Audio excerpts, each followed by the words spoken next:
Welcome to the Chess Angle. This is not your typical chess podcast. If you're an amateur or club-level player, the Chess Angle is for you. Our content is aimed at busy adults who are serious about the game but have limited study time. Featured guests include both amateur and titled players alike. And now, here's your host, Director of the Long Island Chess Club, Neil Bellon. Welcome, everybody. Thanks for tuning in. So interesting, this week at the club, we had a one-night quick-rated tournament. We had a Game 10 event, so it was 10 minutes per player with a 5-second delay.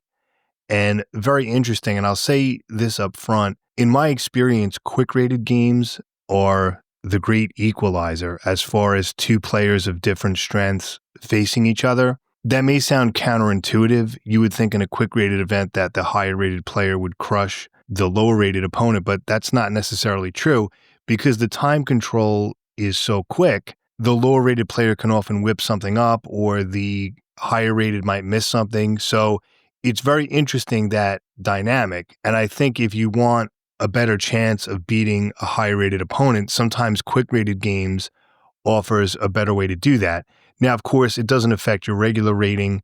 It only affects your quick rating, but it was very interesting. We had 5 games in one night. Now, I didn't play in this one just because I had to run the pairings all night. So for me to play in direct, I could have, but I think it would have been a little much. But I enjoyed just directing and observing the games. Always very interesting watching speed games because you really don't get bored. It's only 10 minutes per player, so they have to move pretty quickly. But anything can happen. The guy who actually won the tournament, one game that he lost, he actually hung his queen. Crazy things happen when you don't have a lot of time. Another strong player hung a mate in 1. Very tricky mate in 1. The other guy moved his rook. What he didn't see was that it could slide across the rank and mate his king.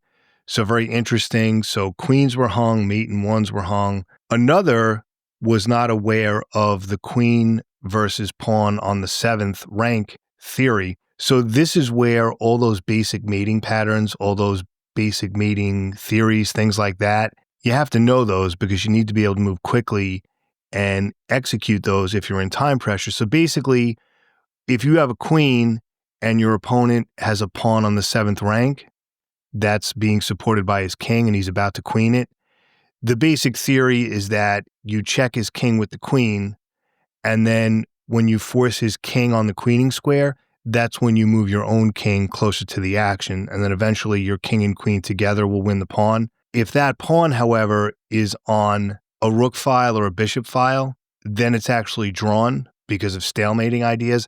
I don't want to get too granular with that now, but he could have actually won this game if he knew that theory. His opponent had the pawn, he had the queen. It ended up being a draw. He ended up trading the queen for the pawn, so they both had kings, but very interesting situation where if he knew this theory, he could have won. So that's why you got to know all the basics. We also had a number of unrated, quote unquote, unrated kids show up because at these one-night events, you very often get people who aren't club regulars because it's tough for people to commit to a chess club every week. But for a one-night quick-rated event, the thinking is, okay, I can do that. So we do get a lot of people come out of the woodwork, and we had a bunch of kids I hadn't seen before, some I hadn't seen in a while, and it was pretty remarkable how strong they were, right? Quote-unquote unrated, and how mature they were playing. They were playing very well positionally. They were being patient. They were thinking. All of the typical stereotypes about kids that they play really fast and everything is just tactics and mate, they really weren't playing that way. They were thinking, they were taking their time, they were thinking positionally. It was just quite remarkable because maybe 20 years ago or so, you didn't see that. And not just for kids, adults as well. Your typical amateur player is just so much stronger now. So observing this was very interesting.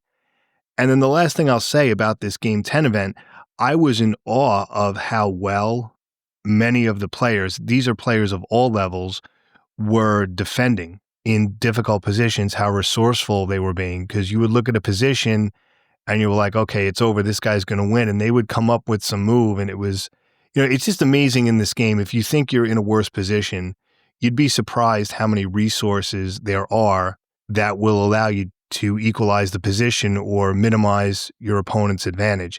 So it was pretty remarkable watching that, even in time pressure, even with just minutes on their clock, because the 5-second delay isn't that much. It was just pretty wild how well they were playing. So it was a cool thing to watch. I enjoyed running it. We had about 23, 24 players, which for a quick rated event isn't bad. A lot of our more veteran players, a lot of the older players don't like the quick rated event, so they didn't show up, but it was really cool. So that's something I may do at the club every now and then.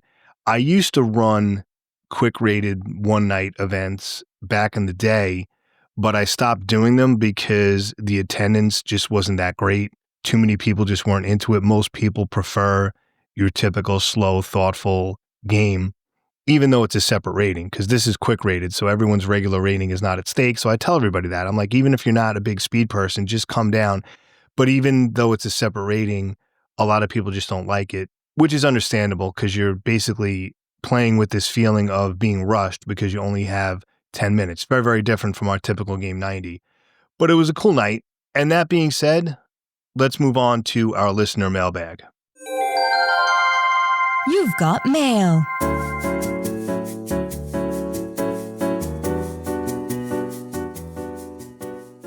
We have one message this week from Kevin. He says, "Hi, Neil. By your recommendation, I bought Chess for Tigers, which is indeed a very helpful book for OTB and tournament play. I'm very satisfied with the purchase. Thank you.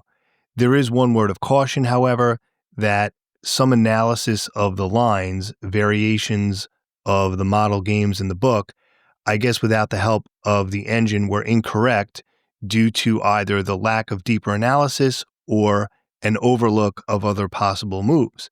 So I suggest readers should open an engine when following the games in the book. One example is in the second game of Chapter 6, How to Trap Heffalumps. The move 23 knight takes e5 actually is good because then black can play 25 rook b to b5 instead of 25 rook takes b2 and get an equal position. There are other similar examples too. Thank you again for the recommendation of the book and hope everything goes well." Well, thanks, Kevin, for the comment. I appreciate it. Now, Chess for Tigers, for those of you who don't know, I did an episode just on this book. That is considered by many, including myself, to be the seminal text for chess psychology. It's a fantastic book. Now, a more advanced version of that is The 7 Deadly Chess Sins. That's considered the true Bible for chess psychology, but that's a much more advanced book. Chess for Tigers, you can read at any level. Doesn't matter if you're just starting out or if you're a master, let's say, and beyond. Chess for Tigers is fantastic. It's beautifully written. But yes, you're correct. It's very common with chess books in general, especially older ones, and I'm defining older ones, like this came out in I think 2005 maybe. I think it was first published in the UK in 2005, so that I'm considering that quote unquote older. And yeah, it's common that there are mistakes that it either wasn't engine checked or something like that with some of the moves. So that's part of it. I mean, even more modern books, even with the engines today, sometimes they don't check things. But thanks for pointing that out. But I will say this, aside from those inaccuracies, the written text, the prose, is what really makes this book valuable. So even if you don't go through every single game in there, even if you just go through a few games, the explanatory text in every chapter is just incredibly helpful. This is absolutely a must-have book if you plan on playing in tournaments, because the psychology and the mindset, that's just as important, probably more important than the actual chess theory, because you could be technically okay and know a lot of the theory, but if psychologically and mentally, if you're having issues with that aspect of the game, like with nerves and composure and confidence, that can really hold you back. But thanks, Kevin, for pointing out those mistakes. Again, that's very common, not just in this book, but unfortunately all chess books are kind of known for that, where the engine analysis is either, or the engine wasn't used or something like that, or the analysis was missing or is flawed somehow. So let's jump to our main content. I'm going to react to a post on Reddit that was titled "How to Stay Motivated When Getting Back to Chess as an Adult," which I think is very relevant to this podcast because many of you listening, you may have played when you were younger and then life got in the way and now you're getting back into it. A lot of people are in that situation. I will, of course, put a link to this post in the show notes so you can check it out.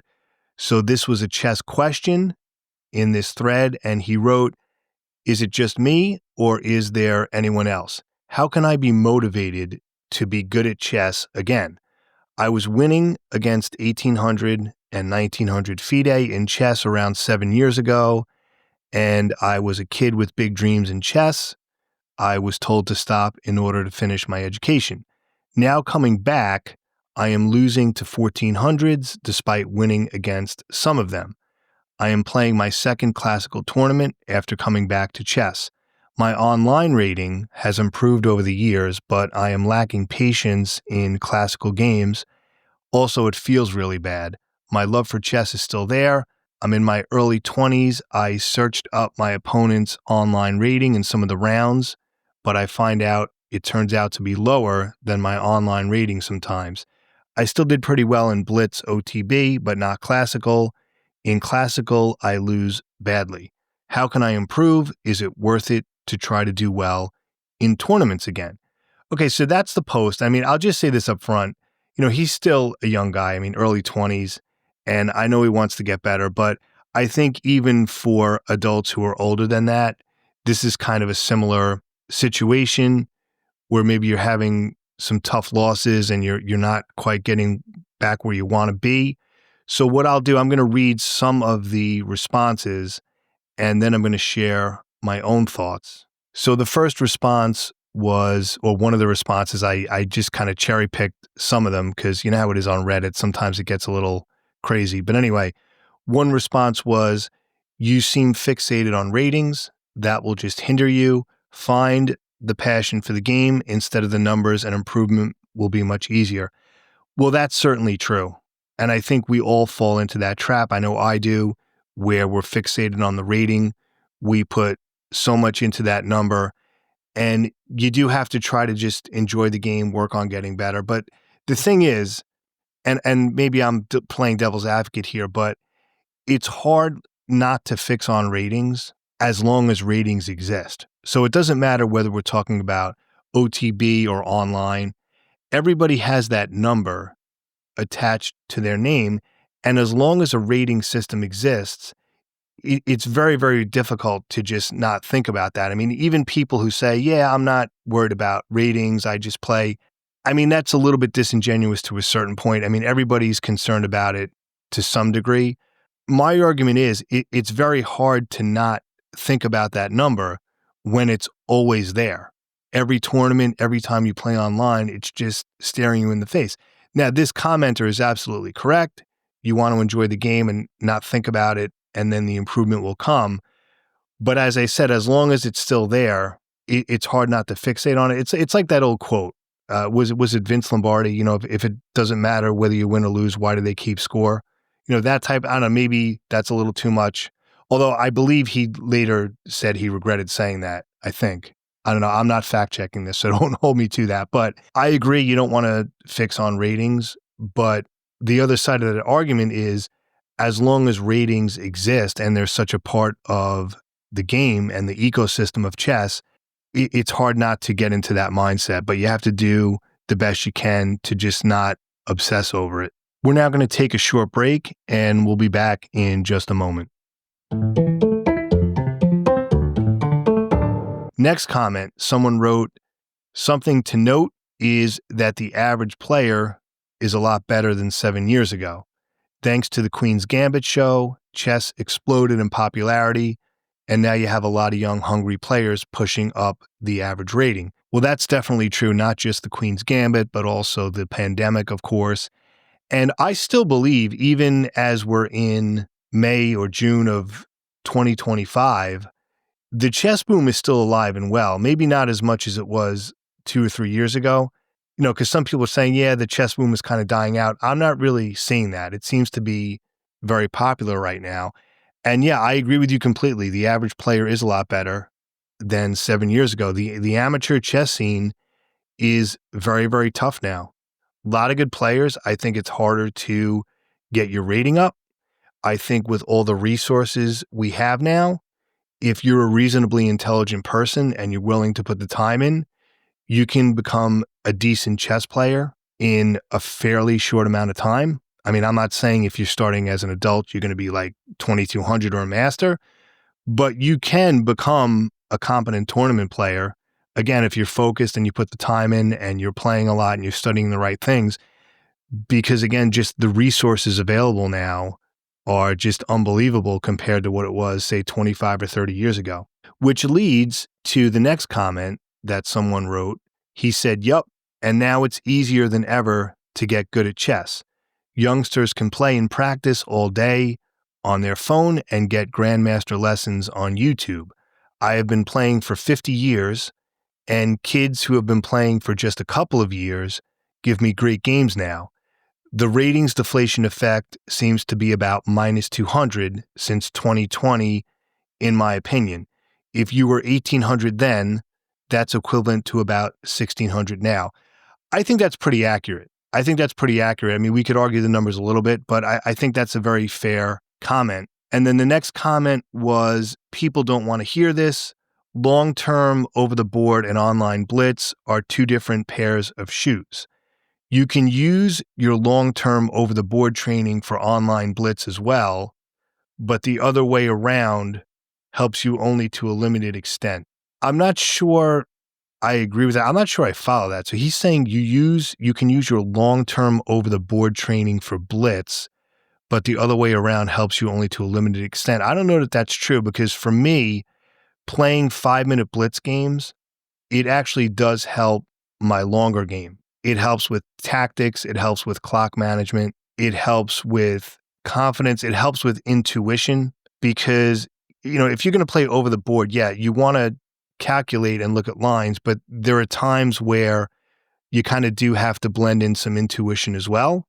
It's kind of the whole like art and science thing. So I don't agree there. I do think that playing some blitz responsibly, I spoke about that in detail in a separate episode, not just sort of mindlessly playing, but playing blitz responsibly, a few games at a time, reviewing your games, not going on like a binge where you start tilting, but playing blitz, again, responsibly in a focused way, that can absolutely help your slower game, your over-the-board classical games, definitely. Then someone asked the original poster, what are your online ratings? And the original poster said 2000chess.com. Okay, well, that goes back to my other theory. It's like everybody's 2000rapidchess.com all of a sudden. But anyway, different argument for another day. And then one more comment before I share my own thoughts. Responding to the original post about his rating and things like that, he says, maybe you love the ego boost of a high rating more than you love the game itself. When you are playing, do you enjoy it? If not, look for something else to do in your free time that you actually enjoy. And that's certainly important. You do want to enjoy what you're doing. If all you care about is the number and the ego boost, then it's like, why are you doing it? You have to look at that as sort of secondary, right? The primary reason should be because you love the game. But that being said, I can tell you as a tournament player, this game, especially over the board, it is very hard on the ego. Like when you lose a game, and I'm going to talk about dealing with losses in a moment when I share some additional thoughts, but there's something about losing a game, especially OTB. It is very tough on the ego. It's not so much you're upset that you lost, but it is a shot to your ego, especially if you lose to a lower rated player. Those losses are particularly tough. If you lose to a higher rated opponent and you played well, I mean, those losses for me are, then I just, what can I do? I played my best. I wasn't blown off the board, but I lost the game to a high rated player. Those losses you can deal with. But when you lose a game to a low rated player, that can be tough, because it's not so much that you lost, your ego takes a hit, and then you also lose a lot of rating points as well, which can be tough. Which brings me to an interesting thing. So the last tournament we had, it was a 6-round event. I tied for second with a few other players. I got 4.5 out of 6, and I had to take a bye one of the weeks, so it could have been higher if I had played that week. Who knows? Maybe it could have been lower. But anyway, what kind of bothered me was, so I played out of a 6-round event, I played 5 games. I won 4 and I lost 1. So I only lost 1 game, and because it was to a lower rated player who, he's strong. He's I think, I forgot what his rating was, but I mean, he beat like a 1900 in the last tournament. He's one of those guys who's much stronger than his rating, which of course you see a lot of. I mean, but that's fine. No, I mean, he beat me fair and square, but here's the point I'm trying to make. I only lost 1 game. I win 4 and I lose 1. And guess what was the difference in my rating? I only gained 7 points. And that was with one of those wins against a higher rated opponent. And the reason is because 3 out of those 4 opponents were lower rated. Maybe one was equal, but they were either equal or lower. The one person I beat was higher rated, but then the one person I lost to was lower rated. And just from that one loss, I mean, you would think like 4 wins, I would gain 10, 15 points, something like that.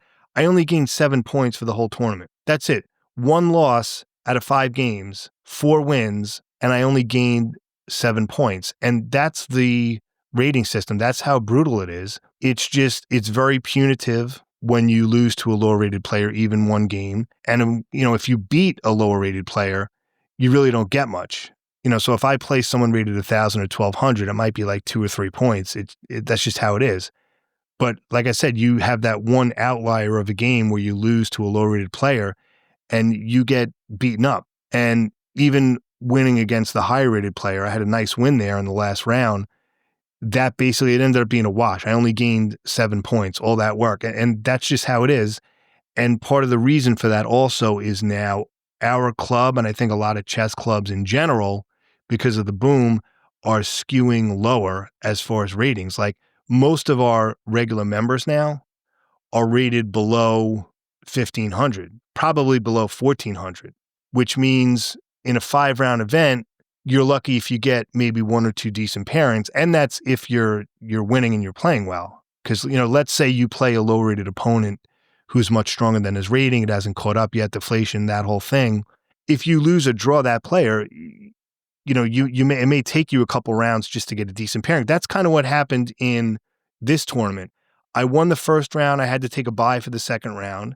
The loss that I mentioned against the lower-rated player, that was in round 3. So then the next 2 rounds, I had lower pairings, and then I had 1 decent pairing in the last round. So again, 4 wins, 1 loss, I only gained 7 points.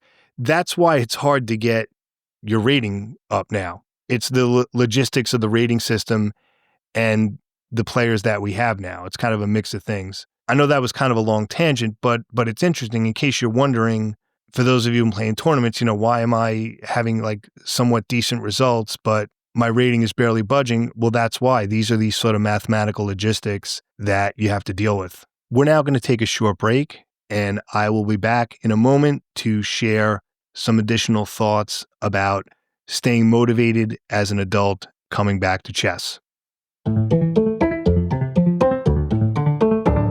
All right, so I want to share some of my own thoughts, some additional thoughts about the whole idea of being motivated as an adult and improvement and some realities.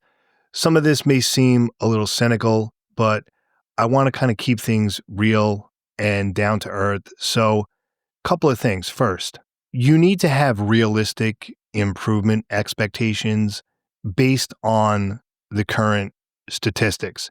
And here it is. Most amateur players will not make National Master or even reach 2,000. But they absolutely can improve significantly within that below 2,000 ecosystem. Absolutely. So for example, you can definitely go from, say, 1,200 to 1,500 if you play a lot and put the work in. That absolutely can happen. Now, yeah, everybody wants that 2 in front of their rating, right? Everybody wants that. They want to be 2,200 or at least 2,000. I know a lot of players, a big thing is, well, I don't care about making master. I just want to make expert. I just want to get a 2000 rating. I get it, but statistically, that is not going to happen for the overwhelming majority of players. And I'm talking about your over-the-board classical rating. Apparently, everybody is 2000 chess.com rapid, but that's a different thing. Online ratings are sort of a different ecosystem, so I won't get into that now. But most players are going to have major difficulty getting a 2000 rating over the board. And think about it. If you look at the number of experts out there, that is a 2000 US chess rating, it's a very small percentage. I mean, even if you reach something like a 1700 rating, that's actually really strong. I mean, a 1700 rating puts you in the, 80 something percentile for over the board. So just know that most players are going to go their entire life and not reach a 2000 rating. The statistics show that. Now, the next thing, many adults who are getting into chess, maybe they played when they were younger and then life happens. Now they're getting back into it and they want to get good, right? They want to get quote unquote good. Many adults severely underestimate how much work needs to go into it. That's why many quit, or in the case of private coaching, they stop after like 5 or 6 lessons because they get overwhelmed. I was talking to Tim Mirabile about this, National Master Tim Mirabile, a good friend of mine. We were both saying how it's common for adults to, because he's dealt with this with his private students. They're interested in lessons and they initially want to do it long term, and then they start taking lessons and they realize, wow, I have to know this, I have to know this. And it can be overwhelming for many people, and that's understandable. And here's the thing, we all have to remind ourselves that chess is hard. This is a very difficult game. But for me, that's actually the beauty of it, right? The aesthetics of it is unmatched by most other activities, the challenge of it, the fact that it's so difficult, that's what makes the game so interesting. But it is a very, very hard game, and we have to remind ourselves of that. So that being said, enjoy the game. You want to enjoy it. You want to enjoy the process. You should love playing and studying, analyzing your games.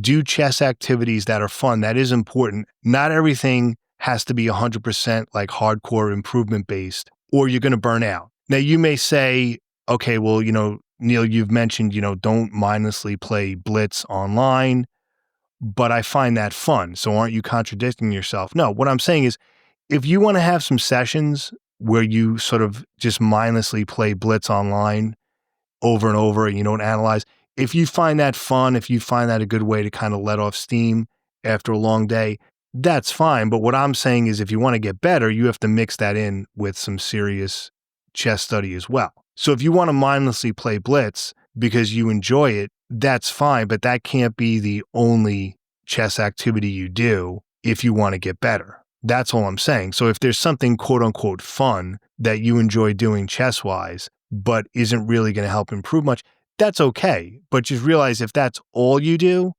you're not going to get better. So if you want to improve, you kind of have to mix in that with some other studying that maybe is not as enjoyable to you, but you have to do it. What I was referring to with like the mindless speed chess and some of these other activities is that there are many adults who do just that and nothing else. They don't do any kind of serious playing or studying, and then they complain like, well, why am I not getting better? Well, because if all you do is play 3-minute Blitz games online and nothing else, and you don't even analyze those games, well, your improvement's going to be limited. So for those of us who are older, I don't fully buy into the whole like brain plasticity argument. Now, yeah, of course, that's true to a certain extent. Obviously, as you get older, maybe your brain's not going to be as sharp as someone who's younger. But the way I see it, and I'm not the first to say this, it's harder to improve as an adult because we have more responsibility and more brain clutter. We have a limited amount of time to devote to chess between home and work and household responsibilities. When we play in a tournament, it's often hard to clear our mind. And I mean, when that does happen, it's great. Like when you go to a tournament and you can just shut everything out and you're in the zone, it's fantastic. But, we're humans. Sometimes it's difficult to do that despite your best efforts. So that's why it's harder to improve as an adult. We just have more going on in our lives. And like I said, we have more brain clutter, we have more mental gymnastics, And it's sometimes very hard to turn that off during a game. Like I said, if you can turn it off and you're really in the zone, it's one of the best feelings ever. But it's not, it's not always easy to do that, and that's why we sometimes lose games. But that's the point I'm trying to make is because people say, oh, well, the reason you don't improve when you get older is your brain's not as sharp. That's only a part of it. Think about your life now as an adult with responsibilities compared to when you were a little kid, right? Completely different ecosystem, completely different mindset, completely different outlook. So moving on, I want to make a comment just about sort of quality of life and other interests outside of chess, because some people think, oh, if I could just give 110% to this game, I would be so much better. But here's the thing, like take me, for example, I could create a situation where outside of work and family and household responsibility, all I'm doing is working on chess. I could say, instead of reading, because I'm an avid reader, instead of reading or watching TV or working on this podcast or any other content creation pursuits, I could just focus on chess improvement. Basically, again, outside of work, of course, and household and family stuff, I could say, okay, every spare moment I have, I'm going to just focus on chess improvement, forget about this podcast and everything else. But here's the thing, I don't want to do that, and I wouldn't be happy. I would burn out. And here's the thing, I'm not wired that way. And I think many of you listening are not wired that way. I never have been. Now, some people are. We've all heard stories of people, doesn't matter whether it's chess or, maybe it's music or something else where, they knew what they wanted to do since they were 5 years old and they stuck with it and that's all they did and they became successful. That's all well and good, but many people aren't wired that way. Like if I gave up doing this podcast because, okay, I just want to focus on chess improvement now, I wouldn't be happy. And also it gets to a point of diminishing returns. I don't know if putting in all that extra time would really make a difference anyway. Like I think for a lot of amateurs, let's say you're devoting 4 hours a week to chess study. I'm just throwing a number out. I think I gave this speech before. So instead of 4 hours a week, you say, I'm now going to double it. I'm now going to do 8 hours a week. How much of a difference is that going to make? Maybe some, maybe not. But like I said, it's the whole theory of diminishing returns where it gets to a point that no matter how many hours you put in, it's only going to help so much. Like I'm a big fan of that saying, it's not the hours you put in, it's what you put in the hours. That's why there are many people who, at least they sort of self-report this, they spend quite a bit of time studying chess, but there's minimal improvement. Well, it could be the quality of that study. What exactly are they doing? So let's talk about rating now. It's okay to be concerned about rating and to be eager to improve it, but don't let that ruin your enjoyment of the game. And I know there's a lot of players who quit tournament chess simply because after a certain number of years, their rating didn't improve. And we've had plenty of players at the club over the years who basically vanish for months because of one bad tournament. They'll even vanish after one bad game in round one. They'll be paired against a lower rated opponent at round one.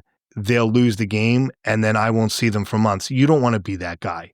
And if rating is the only reason you play, then you're destined for a very frustrating chess career because despite your best efforts, there are going to be ups and downs. That's just the reality. You're going to have slumps. You're going to have tough losses, like mind-boggling losses against lower-rated players. And if rating is all you care about, like I said, you're going to be destined for just a very stressful chess career, which is not what you want.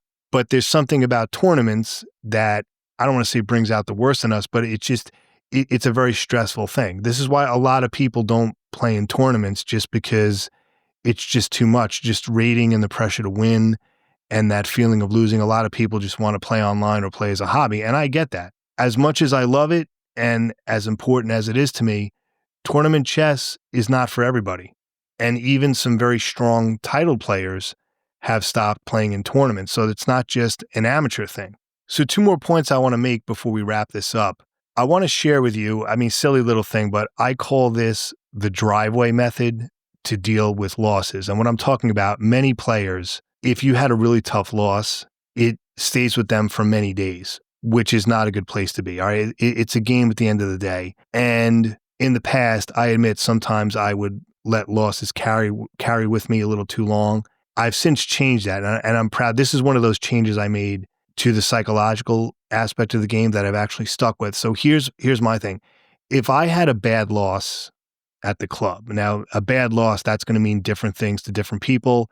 A bad loss for me usually means against a low-rated player, or just a game where I just played so poorly. Maybe I was distracted. Maybe I should have taken a bye. Just an embarrassing loss. Not a loss because you played well, you gave it everything you got, but the other guy just came out on top. You know what I'm talking about. Whenever I have a bad loss, I give myself until I reach the driveway of my house on the way home to shake it off. All right. So basically, I allow myself the car ride home to be annoyed or upset about the game, and then that's it.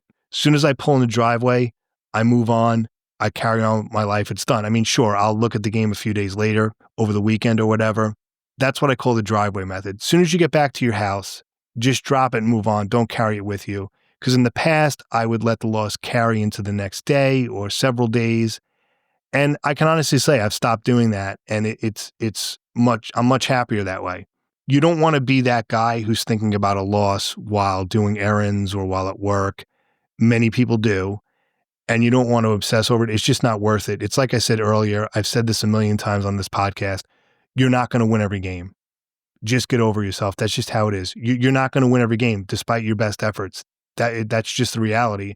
And the sooner you accept that, the happier you'll be. Now, the only cure, the best cure, and again, as far as I know, the only cure, at least for me, if someone has something else, please share it. Win your next game. It's like the way I close this podcast each week. The best cure for a tough loss is simply to win your next game. That'll mitigate it by at least 80%. So last thing, I want to wrap this on a positive note, because I know I gave some, not negative things, but I did kind of want to balance this with some realistic things about improvement. Be grateful that you have a meaningful hobby that you enjoy and that you've made part of your life. Most people don't have that. I'm not talking about chess. Most people don't have that type of hobby that they can really sink their teeth into. They don't have any real meaningful hobbies or interests. It's kind of like they just go to work and watch TV and doom scroll on social media, and that's it. So a lot of people don't have something like this in their life, which is a great supplement to work and family and other things. It's just a great escape. So be grateful that you have a meaningful hobby, because again, a lot of people don't. As always, we really appreciate you listening, and I hope you win your next game. Have a great day, everybody.